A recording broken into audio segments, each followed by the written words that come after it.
ஓம் சாய்ராம். அத்தியாயம் 3. சாய்பாபாவின் அனுமதியும் வாக்குறுதியும். அடியாருக்கு இடப்பட்ட திருப்பணிகள், பாபாவின் நிகழ்ச்சிகள், வழிகாட்டும் விளக்குகள், அவரின் தாயன்பு, ரோஹிலாவின் கதை, பாபாவின் சுவையும் அமுதமான மொழிகள்.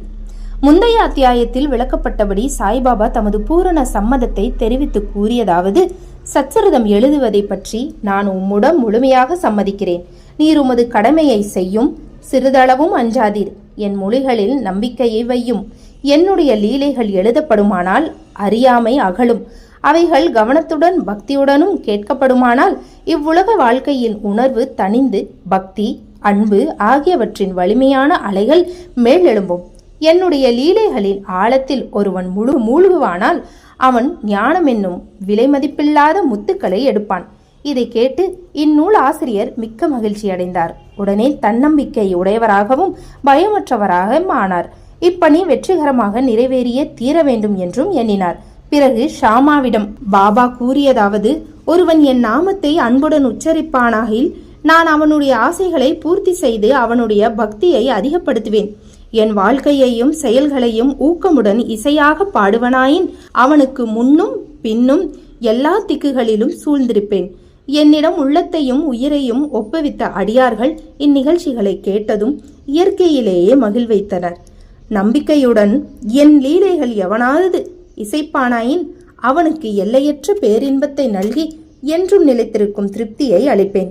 எவன் என்னிடம் பூரண சரணாகதி அடைகிறானோ, எவன் என்னை விசுவாசத்துடன் வணங்குகிறானோ, எவன் என்னை நினைவில் நிறுத்தி நிரந்தரமாக தியானம் புரிகிறானோ அவனை விடுவிப்பது எனது சிறப்பியல்பாகும்.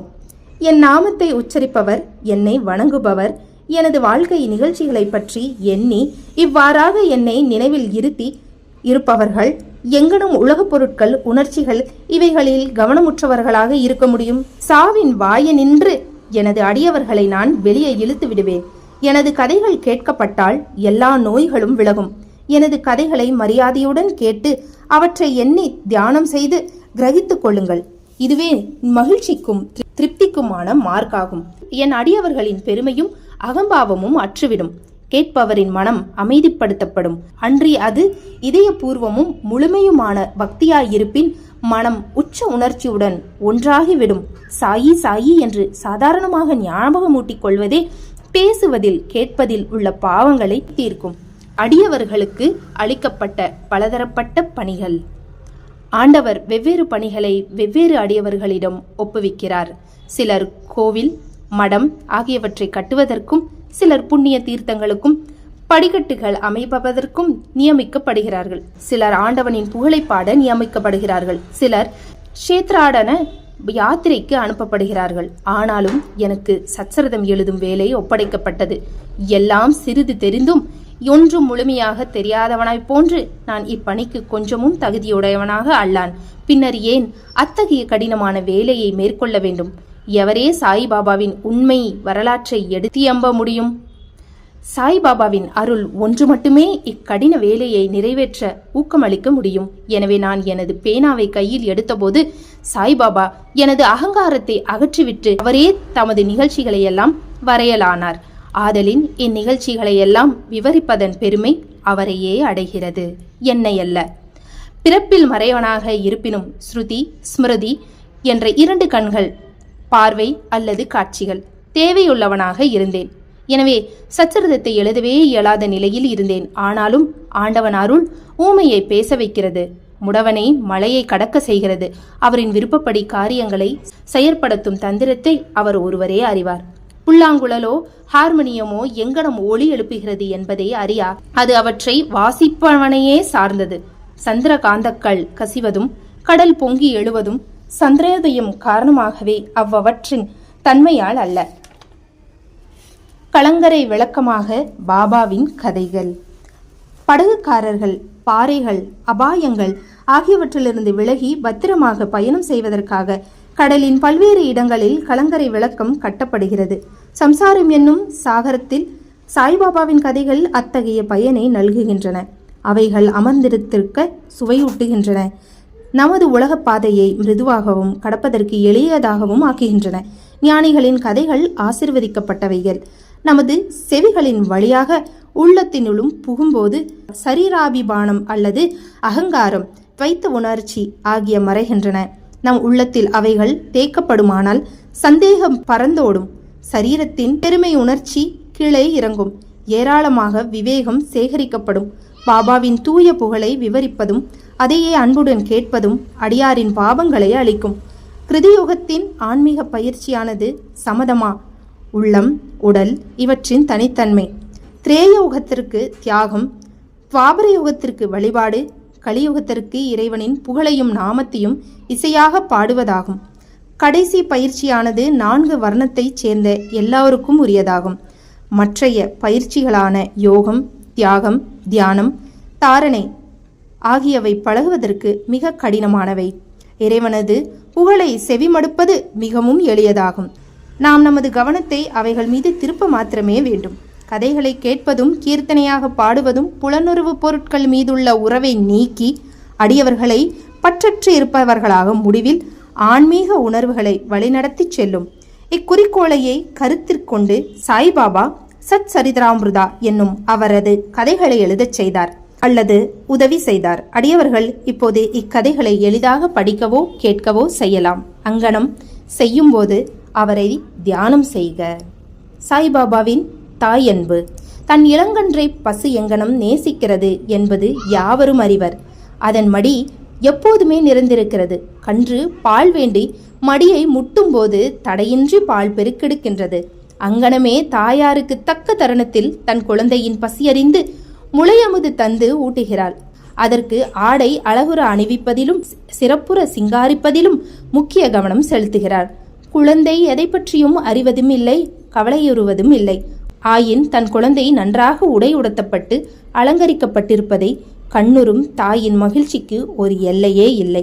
தாயன்பு விசித்திரமானது, அசாதாரணமானது, பற்றில்லாதது, இணையில்லாதது. தமது அடியவர்களின் சத்குருவும் இத்தகைய தாயன்பும் காண்பிக்கிறார்கள். இத்தகைய அன்பே சாய்பாபா என்னிடம் கொண்டிருந்தது. அதை பற்றிய நிகழ்ச்சி கீழ்வருமாறு. நான் அரசாங்க வேலையிலிருந்து 1916ஆம் ஆண்டில் ஓய்வு பெற்றேன். கௌரவமாக என் குடும்பத்தை நடத்துவதற்கு எனக்கு தீர்மானித்து தரப்பட்ட பென்ஷன் போதவில்லை. குரு பூர்ணிமா அன்று நான் ஷீரடிக்கு சென்றிருந்தேன். அங்கு அண்ணா சீஞ்சனிகார் அவராகவே பாபாவிடம் எனக்காக கீழ்வருமாறு வேண்டினார். தயவு செய்து அவரை அன்புடன் நோக்குங்கள். அவர் பெரும் பென்ஷன் அறவே போதாது. அவரது குடும்பமோ வளர்ந்து வருகிறது. அவருக்கு வேறு வேலை ஏதும் கொடுங்கள். அவரது சிந்தா குழந்தன்னை தீர்த்து அவரை மகிழச் செய்யுங்கள். பாபா பதில் அளித்தார். அவர் வேறு ஏதாவது வேலை பெறுவார். ஆயின் எப்போதும் எனக்கு பணி செய்து மகிழ்ச்சியாய் இருக்க வேண்டும். அவரது உணவு எப்போதும் நிறைந்திருக்கும், ஒருபோதும் காலியாயிராது. அவர் தனது கவனம் அனைத்தையும் என்பால் திருப்பி நாத்திகர்கள், மதப்பற்று அற்றவர்கள், கொடுமையாளர்கள் அவர்களின் கூட்டுறவை தவிர்த்து எல்லோரிடமும் பணிவாகவும் அடக்கமாகவும் இருந்து உள்ளத்தாலும் உயிராலும் என்னை வணங்க வேண்டும். இதை செய்வாராகில் அவர் எல்லையற்ற பேரின்பத்தை அடைவார்.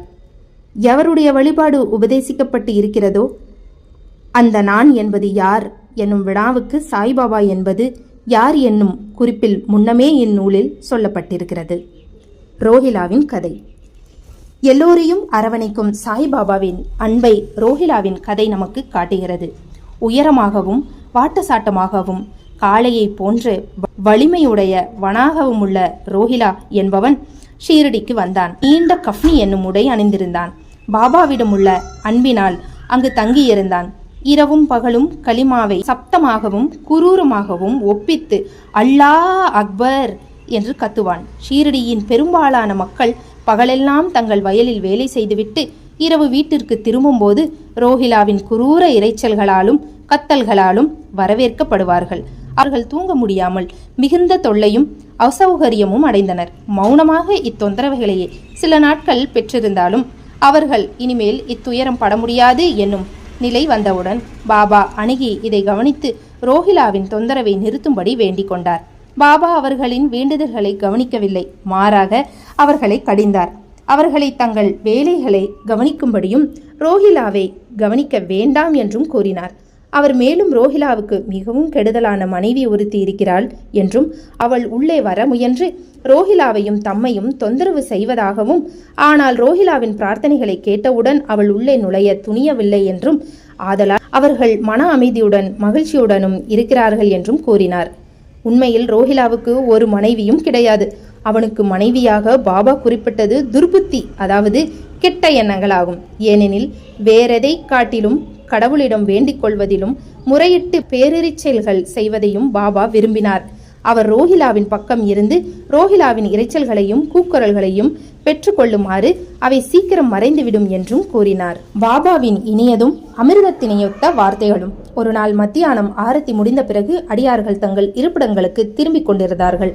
அப்போது பாபா கீழ்கண்ட அழகான நிறைவுரையை விடுத்தார். நீங்கள் எங்கு வேண்டுமானாலும் இருங்கள், என்ன வேண்டுமானாலும் செய்யுங்கள். ஆனால் இதை நன்றாக ஞாபகத்தில் வைத்துக் கொள்ளுங்கள். நீங்கள் செய்வது அனைத்தும் எனக்கு தெரியும். நானே அனைவருடைய அந்தரங்க ஆட்சியாளனாக இதயத்தில் அமர்ந்திருக்கிறேன். இந்த உலகின் கண் அசையா சர்வ ஜீவ ராசிகளையும் அரவணைக்கிறேன். இப்பிரபஞ்சம் என்னும் தோற்றத்தை நானே கட்டுப்படுத்துபவன், ஆட்டுவிப்பவன். எல்லா வர்க்கங்களின் மூலமாதான் நானே. முக்குணங்களின் கூட்டுறவும் நானே. நானே எல்லா உணர்ச்சிகளையும் உந்துபவன், படைப்பவன், காப்பவன், அளிப்பவனும் ஆம். என்பால் கவனத்தை திருப்புபவனே எதுவும் துன்பம் விளைவிக்காது. ஆனால் மாயை என்னை மறந்தவனை ஆட்டி ஒழுவிக்கும். எல்லா பூச்சிகள், எறும்புகள், கண்ணுக்கு தென்படுபவை, அசைய முடியாத உலகம் எல்லாம் என்னுடைய உடம்பு அல்லது உருவமாகும்.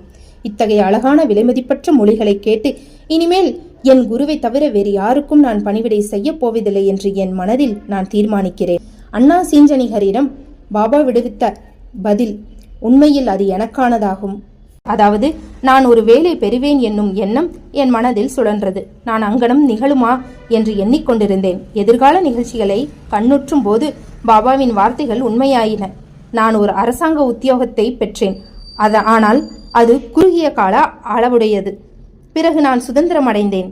என் குரு சாய்பாபாவினுடைய சேவைக்கு என்னை பூரணமாக சமர்ப்பித்தேன். இவ்வத்தியாயத்தை முடிக்கும் முன்பாக பல்வேறு இடைஞ்சல்களான தூக்கம், சோம்பல், மனது அலைதல், உணர்வுகளுடன் உறவு இவற்றை விட்டொழித்துவிட்டு தங்களுடைய முழுமையும் சிதைவுமற்ற கவனத்தை சாய்பாபாவின் கதைகளை அளிக்கும்படி இந்நூலை பயில்வோரிடம் நான் வேண்டிக் கொள்கிறேன். அவர்களது அன்பு இயற்கையானதாக இருக்கட்டும். பக்தியின் ரகசியத்தை அவர்கள் அறியட்டும். மற்ற பல சாதனைகள் புரிந்து களைப்படைய வேண்டாம். ஒரு எளிய மருந்தை அவர்கள் பற்றட்டும். அதாவது சாய்பாபாவின் கதைகளை கேட்பதும் அது அவர்களின் அறியாமையை அழித்து அவர்களுக்கு முக்தி நல்கும். ஓர் உலோபி பல்வேறு இடங்களில் தங்கினாலும் தன்னுடைய புதைக்கப்பட்ட செல்வத்திலேயே சதா சிந்தனை உள்ளவனாக இருப்பதைப் போல் சாய்பாபா நம் அனைவரின் உள்ளமெனும் அரியாசனத்தில் வீற்றிருக்கட்டும். அடுத்த அத்தியாயத்தில் சாய்பாபாவின் ஷீரடி விஜயத்தை பற்றி கூறுகிறேன். ஸ்ரீ சாயியை பணிக. அனைவருக்கும் சாந்தி நிலவட்டும்.